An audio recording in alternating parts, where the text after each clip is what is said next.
राहिला कुठला पक्ष? आणि काँग्रेसचं तरी हास्यास्पद झालंय, ज्या वेळेस आमच्यासारखे बालबच्चे नव्हते, लढणारं एकही नेतृत्व ह्या जिल्ह्यामध्ये नव्हतं, त्यावेळेस मी तरी असं म्हणेन, मला वंदनीय आहेत, वंदनीय मधुकररावजी चव्हाण, त्यांनी ह्या महाशक्तीला तोंड दिलं, 30 वर्ष किल्ला लढवला. आणि कशासाठी एवढे सरेंडर झाले हे त्यांनाच विचारा.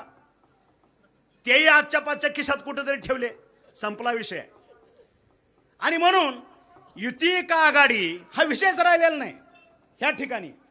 5-5 पक्ष ज्यावेळेस एक माणूस घेऊन चालतो, हा कुणाचाच नसतो हे लक्षात ठेवा. कारण गद्दारी ही रक्तातच आहे, तो कुठल्याच पक्षाचा नाही.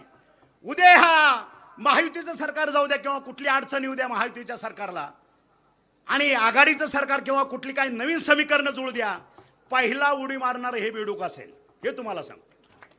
कारण तत्व आणि नियत या दोन्ही गोष्टीचा अभाव असणारी माणसं आहे. विचार हा प्रकार नाही, तत्व हा प्रकार नाही, आणि त्याच्यामुळं आपण सावध होणं गरजेचं आहे.